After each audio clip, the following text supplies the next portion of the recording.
తస్మై శ్రీ గురవే నమః. అఖండమండలాకారం వ్యాప్తం యేన చరాచరం త్వత్పదం దర్శితం యేన తస్మై శ్రీ గురవే నమః. గురవే సర్వలోకానాం విషజే భవరోగిణాం నిధయే సర్వవిద్యానాం దక్షిణామూర్తయే నమః. ఓం నమః ప్రణవార్థాయ శుద్ధజ్ఞానైకమూర్తయే నిర్మలాయ ప్రశాంతాయ దక్షిణామూర్తయే నమః. సదాశివసమారంభాం శంకరాచార్యమధ్యమాం అస్మశ్రీగురుపర్యంతాం వందే గురుపరంపరాం. వక్రతుండమహాకాయ కోటిసూర్యసమప్రభ నిర్విఘ్నం కురు మే దేవా సర్వకార్యేషు సర్వదా. ఓం నమః శివాయ. జై గురుదేవ్. సో ఆ, నిన్న ఏం జరిగిందో దాని రీక్యాప్ చూసాం. ఒకటి ఇచ్ఛాశక్తి ఉమాకుమారి, అదొక సూత్రం చూసాం నిన్న. తర్వాత దృశ్యం శరీరం, శరీరాన్ని దృశ్యంగా చూడడం, దానికి ఒక ఒక ప్రక్రియ కూడా చేశాం నిన్న. అదొకటి చేశాం, దృశ్యం శరీరం.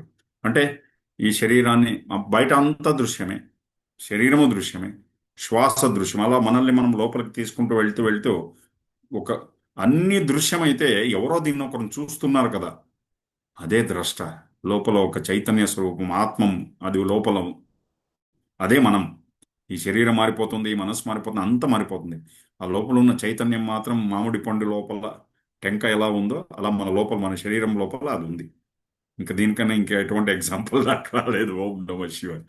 మన తెలుగు వాళ్ళకి మామిడి పండు అంటే చాలా ఇష్టము. ఓకే. సో ఆ మామిడి పండు మధ్యలో టెంకాయ ఎలా ఉందో, ఈ శరీరం మధ్యన కేంద్రంలో ఆత్మ, ఆ ఒక చైతన్య స్వరూపం ఉందన్నమాట. ఓకే. సో అలాగా అలా ఆ కేంద్రముకు వెళ్ళడమే ధ్యానము. అది దృశ్య స్వరూపం, దృశ్య శరీరం. అది చూసాం. తర్వాత హృదయ చిత్త సంఘట్ట దృశ్య స్వాపదర్శనం. ఓకే. మనస్సును తీసుకెళ్లి హృదయంలో నిలుపుకున్నప్పుడు అప్పుడు అన్నిట్లోనూ స్వకీయ, మనది అనే భావన కలుగుతుంది, వేరే అనేది కలగదు. నిర్జీవమైన వస్తువుల్లో కూడా జీవాన్ని చూడడం ప్రారంభిస్తాము. చంద్రునిలో కూడా చందమామ అని పిలుస్తాము. నది ఒకటి పారుతుంటే దాన్ని తల్లి అని పిలుస్తాము, ఆవు పోతే ఆవును తల్లి అని పిలుస్తాం. అన్నిట్లోనూ. అందుకే హృదయ చిత్త సంఘట్ట దృశ్య స్వాపదర్శనం. నెక్స్ట్ వచ్చి శుద్ధ తత్వ సంధానాత్వ అపశుశక్తి. పశుశక్తి, అపశుశక్తి. అనిమలిస్టిక్ ఎనర్జీ అండ్ నాన్ అనిమలిస్టిక్. అనిమలిస్టిక్ ఎనర్జీ అంటే ఏమిటి? అందరినీ తొక్కేయడము, ఆక్రమణ చేయడము, ఇదన్నీ క్రూరంగా బిహేవ్ చేయడము, ఇవన్నీ. ఒక్కసారి మన అధ్యాత్మ పథములో ధ్యానము చేయడం అనుభవించిన వెంటనే, గురువు దగ్గరికి వచ్చిన వెంటనే పశుశక్తువులన్నీ తగ్గిపోతే వస్తాయి. ఆక్రమణం చేయడము, లేకపోతే అప్పుడు ఈ స్టార్ట్ ధ్యానం చేస్తూ చేస్తూ మనలో స్కిల్స్ బయట వస్తాయి. ఎటువంటి పరిస్థితిలో ఎమోషనల్గా బిహేవ్ చేసేదాన్ని వదిలేసి స్కిల్ఫుల్గా పనిచేయడం మొదలెడతాం మనం. ఒక కుశలతతో పనిచేయడం మొదలెడతాం. అది మనకు ఈ రెండు చెప్తున్నారు గురుగారు, పశుశక్తులు, అపశుశక్తులు. ఇది అపశుశక్తి అంటే, శక్తులు అంటే ఏమిటి? ప్రేమతో పనిచేయడము, కుశలతతో పనిచేయడము, అందరితో స్నేహంతో పనిచేయడం, ఇది అపశుశక్తులు. ఇవన్నీ మనం చూసామన్నమాట నిన్న. సో ఈరోజు ముందుకెళ్దాం. ఈరోజు ఓం నమ శివాయ. ఒక్క నిమిషం.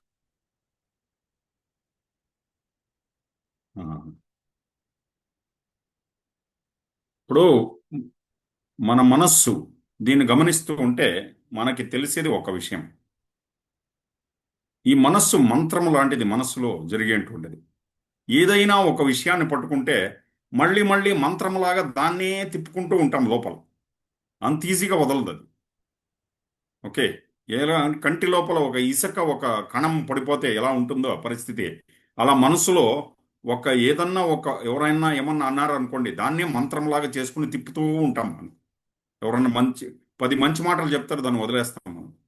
ఒక్క నెగటివ్ ఏదైనా చెప్పారనుకోండి, దాన్నే మంత్రంలాగా చేసుకుంటూ మనసులో దాన్నే తిప్పుకుంటూ ఉంటాము. ఇలా తిప్పుకుంటూ ఉంటే ఎక్కడ ఆనందం ఎక్కడ వస్తుంది? సో మనస్సు ప్రకృతి, మనం హ్యాపీనెస్ ప్రోగ్రాంలో చూసాం. మనస్సు దేన్ని పట్టుకుంటుంది? నెగటివే పట్టుకుంటుంది. ఆ నెగటివే పట్టుకుని దాన్ని తిప్పుతూ ఉంటుంది. ఇదే మంత్రం అయిపోతుంది. మంత్రం అంటే ఏమిటి? ఏదైనా ఒకదాన్ని మళ్ళీ మళ్ళీ జపిస్తూ ఉండడమే మంత్రం. అందుకే ఇప్పుడు చిత్తం మంత్ర, మనస్సే మంత్రం. ఏదన్నా మంత్రం అంటే జపం ఒకటే కాదు. ఎవరైనా ఏదన్నా అన్నారనుకోండి, దాన్నే మళ్ళీ మళ్ళీ జపంలాగా స్టార్ట్ అయిపోతుంది. ఇప్పుడు ఏదైనా టెంపుల్కి వెళ్ళారనుకోండి, టెంపుల్కి వెళ్తే అక్కడ పూజ చేసేవాళ్ళని చూస్తే వాళ్ళ మొహం కూడా అలాగే ఉంటుంది.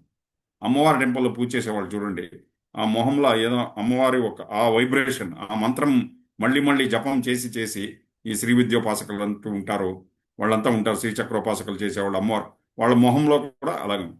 లేకపోతే ఏదైనా విష్ణు ఆలయంకి వెళ్ళండి, ఆ విష్ణు మంత్రాలు జపించి జపించి ఆ మొహం కూడా అలాగే. ఆంజనేయ స్వామి పూజ చేసేవాళ్ళని చూడండి, ఆంజనేయుడిలాగే కనబడతారు. ఇదేమిటి? చిత్తం, ఆ మనస్సులో మంత్రము మళ్ళీ మళ్ళీ వచ్చిపోయి, ఇదొకటే మంత్రం కాదు. ఒక్కొక్కసారి కోపం వస్తుంది, కోపాన్నే మంత్రంగా చేసుకున్నారు కొంతమంది. అప్పుడు మనస్సు, ఆ మొహం కూడా ఇలా వ్యగ్రంగా ఉంటుంది. ఇంకొకరికి మోసం చేయాలి అనే ఒక బుద్ధి కలుగుతుంది చూడండి, అది కూడా మంత్రంగా ఉంటుంది. వాళ్ళ మొహం చూస్తూనే తెలిసిపోతుందని చెప్తున్నారు గురుగారు. ఓకే. కొంతమంది డిప్రెషన్నే మంత్రంగా చేసుకున్నారు. ఎందుకంటే మళ్ళీ అదే పనికిరాందే తిప్పుకుంటూ తిప్పుకుంటూ మనస్సు చాలా లోతైన అంటే ఒక కిందికి పడిపోతుందన్నమాట.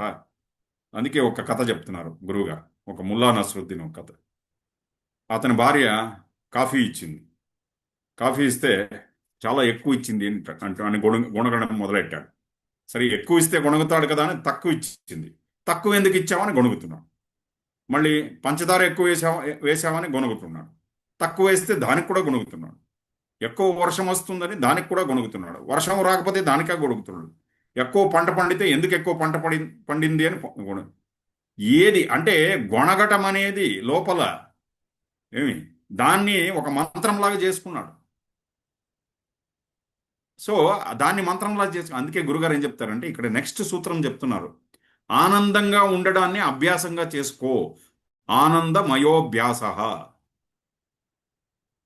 ఏ పరిస్థితిలో అయినా ఆనందంగా ఉండడాన్ని అభ్యాసం, ప్రసన్నంగా ఉండడాన్ని అభ్యాసం చేసుకో. ఇది ఎవరు చేయరు, మనమే చేసుకోవాలి ఎఫర్ట్ పెట్టి. ఏ పరిస్థితి, ఎటువంటి పరిస్థితుల్లో అయినా అందుకే గురుగారు రెండు విధాలు చెప్తాడు. బుద్ధిమంతుడు అయిన వాడు ఏం చేస్తాడు, పనికిరాని ఈ చిన్న చిన్న విషయాల్లో ఇరుక్కున్నవాడు ఏం చేస్తాడు.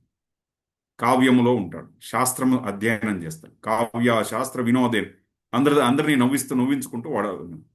ఈ వేరే వాడు ఏం చేస్తాడంటే అన్నింటిలోనూ కుతర్కం చూస్తూ, ఇంకొకరి కాళ్ళు లాగుతూ, అర్థమవుతుంది కదా, ఇంకొకరి గురించి కామెంట్ చేస్తూ గాసిప్ చేసుకుంటూ బతుకుతాడు. ఇట్లా రెండు రకాల వాళ్ళు ఉన్నారు అని చెప్తున్నారు గురుగారు. అందుకే చూడండి, ఇది ఆనందంగా ఉండడము అభ్యాసం చేసుకోవడము, ఇది చాలా కావాలి. మన మనస్సుని ప్రసన్నంగా పెట్టుకోవడం ఒక అభ్యాసం. అదే మంత్రంగా చేసుకోవాలి. మననాత్ త్రాయతే ఇది మంత్ర. మంత్రం అంటే ఏమిటి? మళ్ళీ మళ్ళీ ఒకే శబ్దాన్ని, ఒకే వాక్యాన్ని మళ్ళీ మళ్ళీ తీసుకోవడం ఉంది చూడండి, దీన్ని మంత్రం. ఏది మనస్సుని మళ్ళీ మళ్ళీ తీసుకొస్తామో దానికి మంత్రం. ఇక్కడ ఏం చెప్తున్నారు?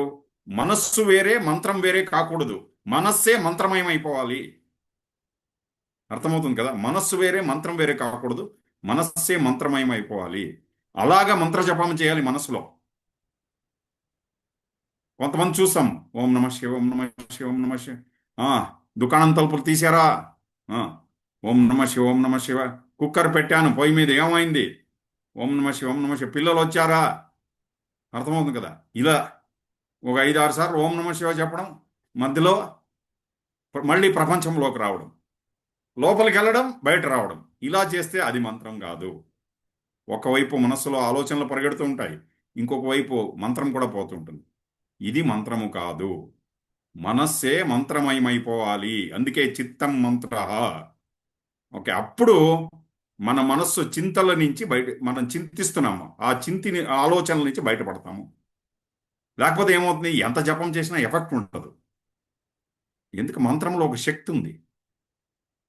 అర్థం వింటున్నారు కదా? అరిగాల్ విత్ మీ. మంత్రంలో ఒక శక్తి ఉంది, ఒక వీర్యం ఉంది, ఒక తేజస్సు ఉంది మనస్సు, మంత్రము లోపల. అది మనకు ట్రాన్స్ఫర్ కావాలంటే మనస్సే మంత్రమయమైపోవాలి, మనస్సే మంత్రమైపోవాలి. అందుకే మీరు చూడండి, సత్సంగంలో కూర్చున్నప్పుడు పాడినప్పుడు యు ఆర్ ఎలివేటెడ్, మనస్సు ఒక ఉన్నతమైన స్థితికి వస్తుంది. ఎందుకు? సత్సంగంలో పెద్ద క్లిష్టమైన పదాలతో మనం భజనలు ఉండదు.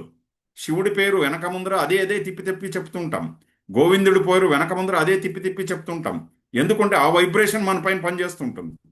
అప్పుడు అదేమవుతుందంటే మనస్సు నిండా ఏదో ఆనందం నిండిపోతుంది. అదే స్వాత్మానంద ప్రకాశ వపుషే, the very purpose of you know Shivasutra ధ్యేయము. ఆ, అది జరిగిపోతుంది అక్కడ. అందుకే చిత్తం మంత్ర, ఇది ఒక ప్రయోగం చేసి చూసుకోండి. ఎందుకు గురుగారు చెప్తున్నారంటే, ప్రతిసారి మనం ఆలోచించినప్పుడు పనికిరాని ఆలోచనలు మన శరీరం నుంచి ఎన్నో 1000 కిలోవాట్ల ఒక శక్తి బయట వెళ్ళిపోతుంది.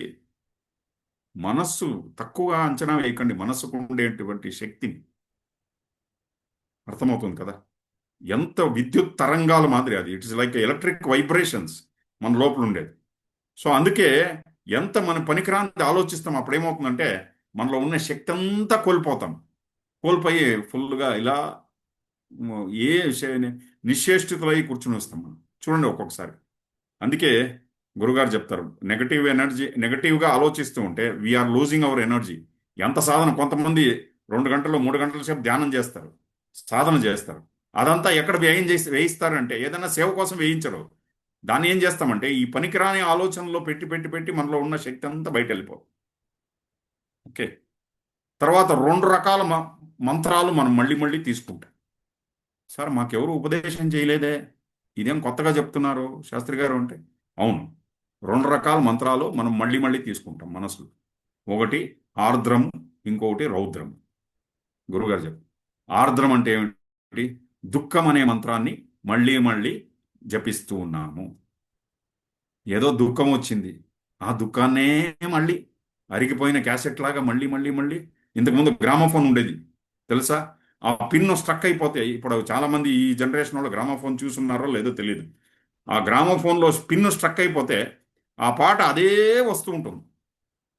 అర్థమవుతుంది కదా? అలాగే ఆర్ద్రము, దుఃఖమనే ఒక వాక్యం మనసులో ఇరుక్కుంటే దాంట్లోనే తిరుగుతుంది.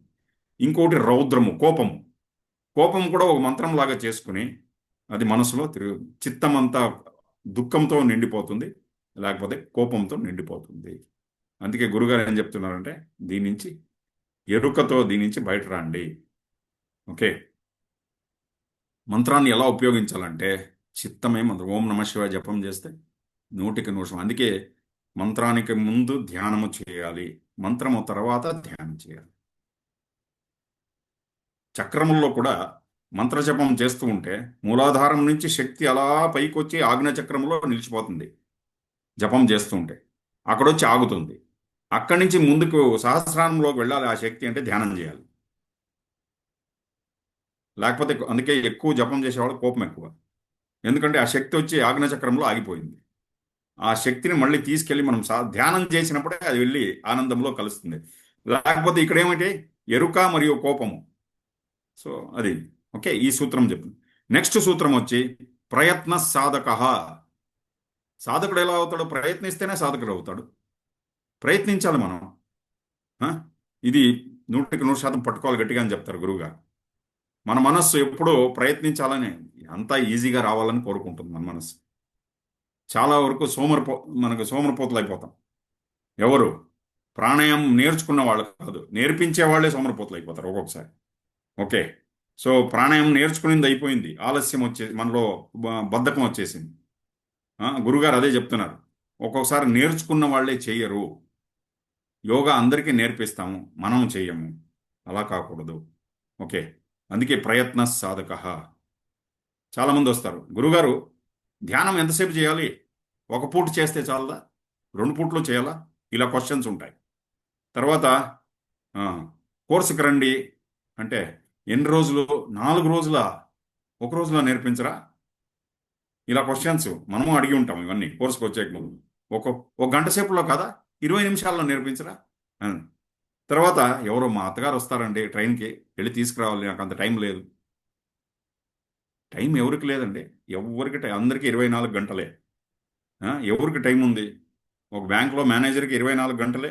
అదే బ్యాంకులో పనిచేసేటువంటి ఒక ప్యూన్ ఉంటాడు కదా, ఆయన కూడా 24 గంటలే. ఆ? పొద్దునుంచి సాయంత్రం వరకు నాకు చాలా పనండి, ఇంటికి వచ్చి అలసిపోతాను, పడుకొని నిద్రపోతాను. ప్రైమ్ మినిస్టర్ నుంచి ప్యూన్ వరకు 24 గంటలే సమయం ఉంటుంది. అయితే గురుగారు ఏం చెప్తున్నారు అంటే, అలా చెప్పడం వాళ్ళు ఊరికే ఎక్స్క్యూజ్ చేస్తున్నారు. వాళ్ళు ఇది చేయడానికి వాళ్ళకి ఇంట్రెస్ట్ లేదు. ఓకే. వాళ్ళ సోమరిపోతు ఆ బద్ధకాన్ని మూసిపెట్టుకోవడానికి నా దగ్గర టైం లేదు అని చెప్తున్నారు. ఎప్పుడు ఆలస్యము నుంచి బద్ధకము నుంచి దూరం అవుతామో అప్పుడు ఆనందం మన దగ్గరికి వస్తుంది. ఆ? ఎంత ఆలస్యం, ఎంత బద్ధకం ఉందంటే మనము ఇల్లు కట్టించుకున్నప్పుడు అక్కడ ఎలక్ట్రీషియన్కి చెప్తాం, నా బెడ్ పక్కనే స్విచ్లు చేతికి అందేట్టు, ఫ్యాన్ స్విచ్, లైట్ స్విచ్ అంత, ఇప్పుడు ఇంకా రిమోట్ కూడా పెట్టేయాలి దాంట్లోనే. ఇప్పుడు చాలా మంది స్విచ్లు కూడా టచ్ చేయరు, రిమోట్లోనే అన్ని. లేకపోతే ఇప్పుడు ఏదో మొబైల్లో ఒక యాప్ వచ్చింది, ఇంట్లోకి ఎంటర్ అవుతాయి లైట్లు, ఇంట్లో బయట వస్తేనే లైట్లన్నీ ఆఫ్ అయిపోతాయి. ఇలాంటివన్నీ. అందుకే గురుగారు టీ, అక్కడే బెడ్ మీద కూర్చొని టీ తాగాలి. ఓకే. అందుకే గురుగారు ఏం చెప్తున్నారంటే, ఎంత సౌకర్యం ఎక్కువయిందో అంత అనారోగ్యాలు ఎక్కువైపోయాయి. సౌకర్యం ఎక్కువైనంత, సుఖం ఎక్కువైపోయినంత, అంత బాగా పనిచేసేవాడే బాగా నిద్రపోతాడు లోతుగా. ఏం పని చేయని వాడు అలా, ఎంత 1,00,000 రూపాయలు పెట్టి బెడ్ వేసుకున్నా కూడా దాని మీద పొరలు దొరుకుతూ ఉండాలి అంతే. ఓం నమ శివాయ. సో అందుకే ఏదన్నా ప్రయత్నము చేస్తే 100% చెయ్యి, కొద్ది కొద్దిగా చేయకు. ఓకే. సో జీవితం అంతా బెడ్ పైన పడి పడి దొరలేదు ఉండే ఉంది సాధన. అందుకే ప్రయత్నిస్తేనే సాధకుడు అవుతాడు. అయితే ఎక్కడి వరకు ప్రయత్నం? ఆసనాలు చేయడానికి ప్రయత్నించాలి, ప్రాణాయామం చేయడానికి ప్రయత్నించాలి, ధ్యానానికి ప్రయత్నం అవసరం లేదు. సో ప్రయత్న సాధక. నెక్స్ట్ వచ్చే సూత్రము చాలా అద్భుతమైన సూత్రం. గురువే ఉపాయ. గురురుపాయ. చాలా మంది గురుగారి దగ్గరికి వచ్చి, గురుగారు ఏదైనా ఉపాయం చెప్పండి, మా జీవితం ఇలా అయిపోయింది, ఏదైనా ఉపాయం చెప్పండి అని. గురుగారు చెప్తారే, గురువే ఉపాయం రా, గురువు దగ్గరకు వచ్చి ఉపాయం అడుగుతున్నావు నువ్వు. గురువే ఉపాయము. ఎన్నోసార్లు మన మనస్సు, చాలా ఒత్తిడికి లోనైన మనస్సు వచ్చి ఆ సత్సంగంలో కూర్చున్నప్పుడు ఒక రకమైన చైతన్యం మన లోపల నుంచి వస్తుంది, ఒక శక్తి కలుగుతుంది, మనసులో ఒక ఉత్సాహం కలుగుతుంది. ఇది ఎక్కడ అంటే గురువు ఒక లక్షణం. ఆయన పాదాల దగ్గర వచ్చి కూర్చున్నప్పుడు ఇవన్నీ మన లోపల కలుగుతుంది. అర్థమవుతుంది కదా? ఇది ఆటోమేటిక్గా అయిపోతుంది ఇవన్నీ. ఆయన దగ్గర వచ్చి ఇవన్నీ మనకు చాలాసార్లు మనం గురుగారిని అడుగుతాం, నాకు ఉత్సాహం కావాలి, లేకపోతే ఎనర్జీ కావాలి, మనలో శక్తి కావాలి, ఇవన్నీ అడగని అవసరం లేదు. ఆయన దగ్గర వచ్చి కూర్చుంటే చాలు. గురుగారి దగ్గర ఆ గురు భక్తి ఒకటి ఉంటే చాలు. ఉంటున్నారా? Real with me? యా. కర్ణాటకలో ఒక పెద్ద గురువు గారు ఉండేవారు, వ్యాసరాజులు. ఆయనకు ఒక శిష్యుడు, ఆయన పేరు కనకదాసు. కనకదాసు ఒక సామంత రాజు. అతను యుద్ధంలో ఓడిపోయి అతనికి పరమాత్ముడి సాక్షాత్కారం అయిపోయి ఆ గురువు దగ్గర వచ్చి ఆశ్రయిస్తాడు. వచ్చి ఆశ్రయించి, స్వామి నాకు ఏదైనా మంత్రాన్ని ఉపదేశించండి అని చెప్తాడు. ఆయన ఏం చేస్తాడంటే, కనకదాసు బై క్యాస్ట్ ఈ గొల్లవాళ్ళు. ఆయన ఆయన ఏం చెప్తాడంటే, గొల్లవాడికి ఏం మంత్రము రా, మీకు ఆంబోతే మంత్రము రా అంటాడు ఆయన. అలా అనేస్తాడు. శిష్యుడికి ఎంత గురువాక్య పైన ఒక నమ్మకం అంటే, అక్కడే రాయి మీద కూర్చుని ఆంబోతో ఆంబోతో ఆంబోతో ఆంబోతో అని ఆ మంత్రం జపం స్టార్ట్ చేస్తాడు. 2 రోజులు అవుతుంది, 3 రోజులు అవుతుంది, వారం రోజులు అవుతుంది. కంటి ముందర యమధర్మరాజుదే ఆంబోతో వచ్చి నిలుచుకుంటుంది. ఏం కావాలి, నన్ను స్మరిస్తున్నావు అని అడుగుతుంది. అడిగితే ఈ ఆంబోతుని తీసుకెళ్లి గురువు ముందర నిలబెడతాడు ఆయన, వ్యాసరాజుల ముందర. వ్యాసరాజులకు తెలుసు, ఆయన చుట్టూ ఉండేవాళ్ళంతా ఈ శిష్యుణ్ణి దెప్పి పొడుస్తూ ఉంటారు. అందుకే వ్యాసరాజులకి ఈ శిష్యునికి ఉండేటువంటి భక్తిని చూపించాలి. అందుకోసం ఏం చేశారంటే, ఆయన ఆంబోత మంత్రాన్ని ఇతనికి ఉపదేశించాడు. ఆయన ఆంబోత మంత్రాన్ని ఉపదేశించి మళ్ళీ ఆంబోతను తీసుకొస్తాడు. ఇతను తీసుకొచ్చి, ఏం చేయాలి గురువుగారు, ఆంబోతు వచ్చింది అని చెప్తే, అక్కడ వ్యాసరాజుల వారు పెద్ద చెరువు కట్టిస్తున్నాడు, వ్యాస సముద్రం అని. దానికి ఒక పెద్ద బండ అడ్డం ఉంది, కొండ. ఈ కొండను పక్కకు తొలగించి చెప్పు నాయన, దీన్ని పక్కకు తొలగించమని చెప్పు. ఆ ఆంబోతు తొలగించి వెళ్ళిపోతుంది. ఆ తర్వాత కనకదాసులకి ఆయనకి మళ్ళీ అష్టాక్షరి ఉపదేశం ఇచ్చి, ఆయన పెద్ద హరిదాస్ ఆయన. సో మనం చూసేది ఆయన ఒక్కొక్క కీర్తన తీసుకుని పిహెచ్డీలు చేశారు. అంత రహస్యాలు ఉంది ఒక్కొక్క కీర్తనలో. అర్థమవుతుంది కదా? సో అది గురుభక్తి అంటే. గురువు ఏం చెప్తే అది ఓం నమ శివాయ చేయడమే. సో ఇది కథ కాదు, నిజంగా జరిగింది ఇది. హరిదాసుల పద్ధతి కర్ణాటకలో తీసుకుంటే కనకదాసులు అనేవారు ఒక హరిదాసు, పురంధరదాసుల తర్వాత కనకదాసులు. సో మనం ఎవరు దేవుణ్ణి చూడలేదు, అయితే కంటికి కనబడే ఎదురుగుండా మన ముందు నిలుచుకున్నవాడు ఎవరు? గురువే దేవుడు. ఆయన ఆయనతో ఒక సంబంధాన్ని ఏర్పరచుకోవడము, గురువు దగ్గర పోయి ఉపాయం అడిగేది కాదు, గురువే ఉపాయం. మన జీవితంలో గురువు వచ్చాడంటే ఆయనే ఉపాయం మనకు. ఒక్కొక్కసారి ఇంతకుముందు చూసిన సూత్రం ఉంది కదా, ప్రయత్న సాధక అని. ఎంత ప్రయత్నిస్తాం, నేను చేశాను అనే అహంకారం వచ్చేస్తుంది. ఆ అహంకారం వస్తే మళ్ళీ ఓం నమః కిందికి పడిపోతాం. అది అది పోవాలంటే గురువు దగ్గర వెళ్ళి కూర్చుంటే ఆ అహంకారం అనేది జీరో అయిపోతుంది. ఉం? ఎప్పుడో మనం అందరూ చేసుకున్న మంచి కర్మకు ఈరోజు మన గురువు గారు దొరికారు. ఒక ఒక జ్ఞాని మన జీవితంలో వచ్చారు ఆయన. దీన్ని మనం ఉపయోగించుకోవాలి. చాలా మంది తక్కువగా అది ఉపయోగించుకుంటారు. గురువే ఉపాయం మన జీవితంలో. ఇంకా గురువు మనతో ఉంటే ఇంకేం లేదు. గురువు దగ్గర వచ్చి లౌకికమైన విషయాలని అడిగేది వద్దు. అది మన ప్రారంధం ఎలాగో జరుగుతుంది. పొద్దున ఉప్మా తినాలా, మధ్యాహ్నం భోజనం తినాలా, రాత్రి భోజనం ఏం చేయాలి, ఓకే, ఇవన్నీ మన ప్రారంధ ప్రకారం జరిగిపోతుంది. గురువు దగ్గర అడగాల్సిండేది ఆత్మజ్ఞానం గురించి అడగాలి మనం, ధ్యానం గురించి అడగాలి మనం ఆయన దగ్గరికి వెళ్ళి. మా అమ్మాయికి పెళ్లి కాలేదు, నా కొడుకు పని దొరకలేదు, దానికోసం కాదు గురువు ఉండేది మనకు. మనల్ని ఆత్మజ్ఞానం వైపు తీసుకెళ్ళడానికి గురువు గారు ఉండేది. మనం ఏం చేస్తామంటే లౌకికమైన కోరికలు కోరి కోరి ఓం నమ శివాయ. మళ్ళీ నిజంగా గురువుగారిని ఆయన ఒక శక్తిని ఉపయోగించుకోవాలంటే మనం కావాల్సిండేది ఆత్మజ్ఞానం వైపు తీసుకెళ్ళడానికి మనం అడగాలి ఆయన్ని. ఓకే, సో గురువు దగ్గరకు వచ్చిన తర్వాత ఆత్మనింద అనేది ఉండదు. గురువు దగ్గర రావడం అంటే ఊరికే రావడం కాదు, మనస్సులో ఆయన కోసం ఒక స్థానం ఇచ్చి ఆ ఒక విశ్వాసాన్ని ఆయన పైన ఉంచి, మాతో గురువుగారు ఉన్నారు, నన్ను చేపట్టి నడిపిస్తారు అనే నమ్మకంతో ముందుకు పోవాలి.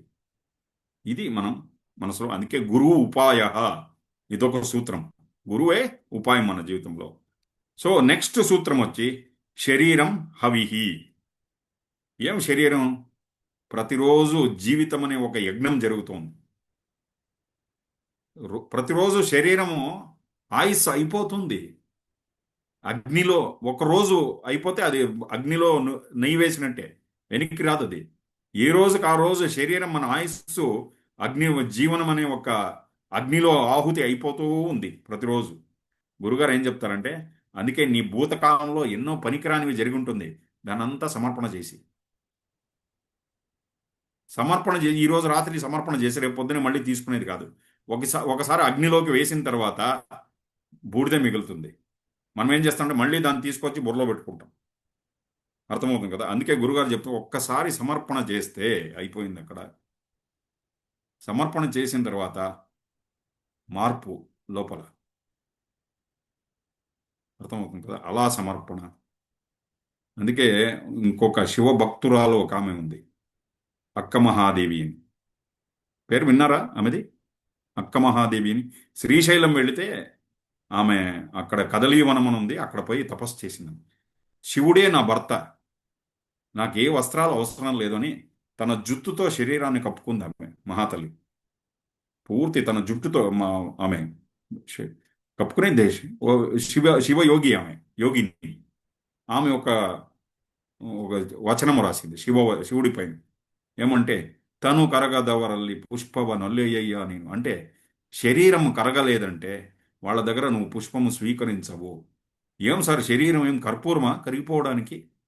మీరు ఇలా చెప్తున్నారంటే అలా కాదు. ధ్యానంలో కూర్చున్నప్పుడు when you are meditating, body lessness, శరీరమే లేదు అని అనిపిస్తుంది. అది తన్ను కరగదవరి శరీరం లేదని అనిపించడము. మన కరగదవరల్లి గంధాక్షతయ్య వల్లయ్యే. మనస్సు కరగకపోతే వాళ్ళ దగ్గర గంధము తీసుకోవు నువ్వు. శివుడికి ఏం పెద్ద మనం చాలా అందరికీ చూపించేట్టు, ఏ దేవుడికైనా కానీ అందరికీ చూపించేట్టు పూజలు అవసరం లేదు. మనస్సు కరగాలి అక్కడ దేవుడి దగ్గర వెళ్ళినప్పుడు. అరివు కంటరేయదవరల్లి, అవేర్నెస్, ఎరుక అనేది మనలో పుట్టకపోతే వాళ్ళ దగ్గర ఆరతి నువ్వు స్వీకరించవు.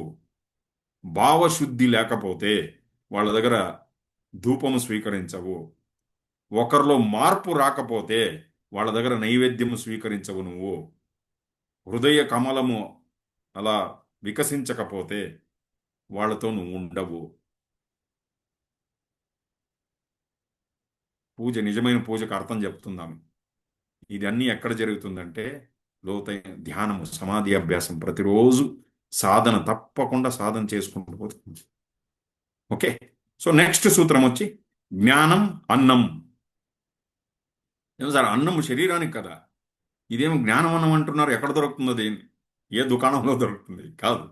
జ్ఞానం అన్నం అంటే శరీరానికి ఎలా భోజనం చేస్తామో, నిద్రపోతామో, మన లోపల ఉన్న ఆత్మకు కూడా ఆహారం ఏమంటే జ్ఞానమే. అవేర్నెస్ అనేది జ్ఞానం. ఓకే. ఎక్కడ అవేర్నెస్ ఉంటుందో అక్కడ దుఃఖం ఉండదు. ఎరుక ఎక్కడ ఉంటుందో అక్కడ దుఃఖము లేదు. దుఃఖం ఎక్కడ ఉంటుందో అక్కడ ఎరుక లేదు. సో అందుకే మనము దుఃఖంలో ఉన్నప్పుడు మనకు కావాల్సింది ఏమంటే దాని నుంచి బయట రావాలంటే ఆత్మజ్ఞానము. అర్థమవుతుంది కదా. సో ఎన్నిసార్లు జన్మలు ఎత్తి ఎత్తి వచ్చాం మనం, ఎన్ని శరీరాలు మార్చేశాం, ఎన్నిసార్లు చచ్చిపోయాం, మన మనసు ఈ శరీరాన్ని వదిలిపోయాడు. అందుకే నీ స్వరూపాన్ని తెలుసుకో, అదే నిజమైన జ్ఞానము. నీ స్వరూపాన్ని తెలుసుకో. జ్ఞానమే నీకు అన్నము లాంటిది. ఎప్పుడు జ్ఞానం ఉంటే జీవితంలో ప్రసన్నత ఉంటుంది, ఉత్సాహం ఉంటుంది. ఓకే. దుఃఖం అనేది నీ స్వభావం కాదు. అందుకే అప్పుడప్పుడు వచ్చి గురుగారి పాదాల దగ్గర కూర్చో, సత్సంగంలో కూర్చో, ఈ జ్ఞానాన్ని విను, నీ స్వరూపాన్ని నువ్వు తెలుసుకో. చాలా మంది వచ్చి నిద్రపోతారు గురుగారి పాదాల్లో కూర్చుని. ఇటువంటి వాళ్ళ కోసం ఎన్ని అవతారాలు ఎత్తుకొస్తే ఏం చేసేక అవుతుంది చెప్పండి. అదే చెప్తున్నారు గురుగారు. ఆ పరమాత్ముడు ఎంతో మంది మహాత్ముల రూపంలో అవతారం ఎత్తుకొచ్చాడు. ఎంతో మంది ఆ, అవధూతలలాగా వచ్చాడు, జ్ఞానులు వచ్చారు. ఎంత ప్రవచనం చేసినా మనం నిద్రపోతూ ఉంటే ఏం ప్రయోజనం లేదు. ఈ జ్ఞానాన్ని మన జీవితంలో మనం అప్లై చేసుకుంటేనే కదా. సో అని చెప్పేసి ఇక్కడైతే ఈరోజు ఒక శివసూత్రాలు సంపన్నమైంది. Thank you for listening. ఓం నమః శివాయ. జై గురు. యా.